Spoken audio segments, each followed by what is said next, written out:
Habang hinihintay natin yung mga alaga nating mahihinang nilalang, mag-unbox tayo sa pagkakataong ito. Mga karagdagang puwersa dito.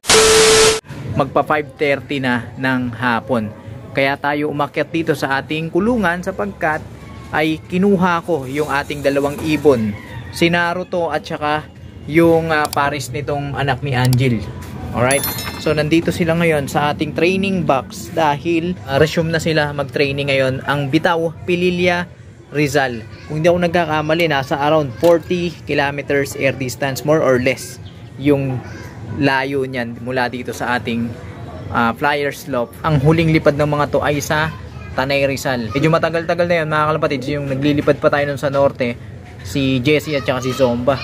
So matagal nang walang lipad tong mga to, pero patuloy naman natin pinapagpag yung mga yan. At kaya maaga ako umakyat dito mga kalapatids dahil alam nyo naman pagkahapon ang nakaschedule na maglimlim sa pugad ay yung mga hen. Alright? So kagaya nito, hen yan. So duty niya ngayon mga kalapatids. At itong ibon natin na naririto, yung kapatid ni Angel, ito yung black check na yan. Kinuha natin yan dahil para mapalitan nitong pares niya. Kasi kung hindi natin kukunin yun ng maaga, halimbawa mamaya pa natin kinuha yun, so etong ibon na yan wala siyang kaalam-alam, madilim na, hindi niya na mauupuan yung pugad na yan. Kaya kinuha natin ng maaga yung hen para makita niya na nako, walang tao dun sa pwesto nung pugad namin, so magte-take over siya.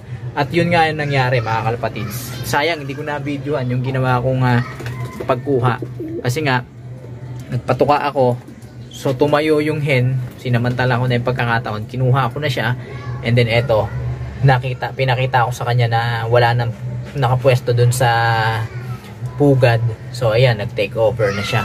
Samantala si Naruto lalaki naman yun, so walang problema dun mga kalapatids. At itong ibon na to kanina maghapon ko itong pinalipad.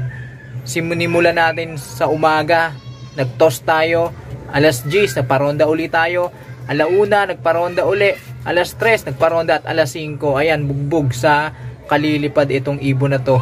Kaya eto mga kalapatids, binigyan na natin yan ng suporta, electrolytes. Alright, patuloy lang natin palalakasin sa liparan, and then eventually ipapahinga rin natin yan dahil magpe-feathering na tayo pagka malapit na yung summer race na liliparan niya. Okay, so yung ating mga ibon na nilagay natin dito sa ating training box, so dito ko na lang muna sila ilalagay. Kumbaga mamaya pa naman kasi yung loading alas 8 siguro tayo maglo-load. Alright, the next day.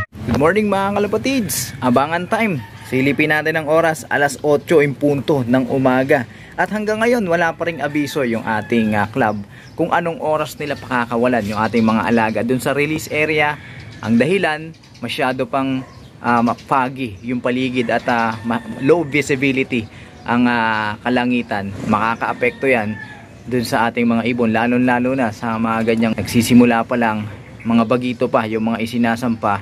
Maaari sila magka-problema sa pauwian, imbis na makauwi, marong way pa sila, mapunta pa sila sa malayo at mawala. Kaya reasonable naman yung mga ganyang pamamaraan ng club. Buti nga may malasakit yung club at tinitimbang nila yung mga sitwasyon sa mga ganyang pagkakataon. Anyway, malapit-lapit lang naman yan, kaya pagka pinakawalan yan, mamaya-maya lang, siguro pag sumikat yung araw, mapapawi na yung mga fog na yan, diretso uwi na yan dito sa ating kulungan. Samantala, eto mga kalapatids, yung ating mga alagang naiwan dito sa ating flyer slope ay nagsusubo. Hanggang ngayon di pa rin napipisa yung isang itlog. Ito naman, mamaya na natin parurondahin. Malamang etong nagsusubo na yan, etong makakasabay niya pag uwi ng pares niya, magsuswitch sila ng duty dito sa pugad. Habang nagsusubo to mga kalapatids, may kwento ko lang sa inyo. Kagahapon nagload tayo ng alas 8. Nako, sobrang dami ng mga ibon dun sa crate, siksikan. Halos hindi ko na maitulak yung entrance o yung pasukan ng mga ibon. Yung pinto na pasukan, halos hindi ko na maitulak sa sobrang daming ibon. Kiskisa na sila ng bagwis, kiskisa na sila ng balahibo. Ganyan talaga pag nagsisimula pa lang yung training, maraming ibon. And then eventually, mababawas-bawasan na yan hanggang sa kumonti na. At yun, yung mga matitira, yun yung mga lilipad sa derby. So sana, abutin ng derby yung ating dalawang ibon na ililipad. Okay? So habang hinihintay natin yung mga alaga nating mahihinang nilalang, okay, mayroon tayong sorpresa mga kalapatids. Mag-a-unbox tayo sa pagkakataong ito. Dahil kahapon o kagabi, dinaanan tayo ng ating kaibigan, tropa, si Sir Paul. Shoutout sa iyo, Sir Paul. Maraming salamat sa oras. At eto mga kalapatids, yung aming proyekto ngayon, eto nandito sa training box. Mga karagdagang puwersa dito sa ating loaf. At nasipat ko na to kagabi. Gusto kong sipatin sila ngayong umaga na maliwanag. Kasi kagabi to sa atin na nakarating itong mga ibon na to. Okay? So, paano ba to? 3 ibon na naririto mga kalapatids. At ang problema ko, wala akong lagayan. Alam nyo naman, yan lang yung ating pwesto. Tapos dito tayo talaga mainly nagbe-breed sa cage na to. Para makita nyo maigi. Siguro dito ko muna pansamantala ilalagay. Then sa susunod na lang, gagawa na lang natin ng paraan. Alright, so tara, buksan na natin to. Huwag na natin patagalin. So, huwag sana may makawala. Okay, so kuha muna tayo ng isa. Walang lalabas. Okay mga kalapatids, ito na yung unang ibon natin.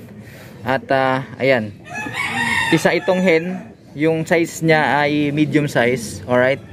At napakagandang ibon. Kapag sinipat nyo, kung pagbabasihan nyo yung mga paghipo-hipo, yan.